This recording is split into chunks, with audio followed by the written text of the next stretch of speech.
Hey, let me show you how you can quickly fix black screen on your Google Pixel. So first of all, just plug it in, like so. And in most cases, you should feel some kind of the vibration. And right now, we'll have to perform the force restart. So you have to click and hold the power key and the volume down button.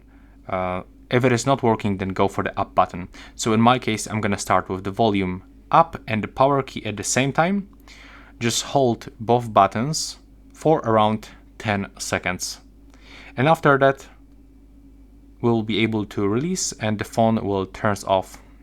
There we go. Now we can release. As I said before, it takes around 10 seconds.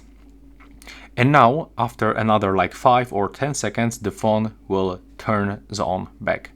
So you don't even have to press on any buttons, but for sure, you can try to do this to speed up that process. But as you can see, in my case, it's working. I got the Google logo, and now I will actually stay with that cable.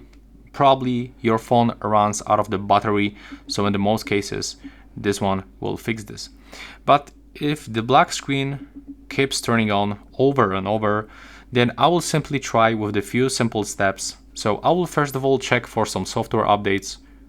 You have to go into the system, move for software and updates, and be sure that you download the latest software. Sometimes the black screen appears after installing some kind of the apps. So just take a look for all of your apps and remove the latest one. And if it is still not working, then you can try to perform a reset of your phone. So we can erase everything from your phone by going into, we have to go into the reset options at the bottom. And now we have to go to the erase all data de facto reset. And that's basically it. Thanks for watching.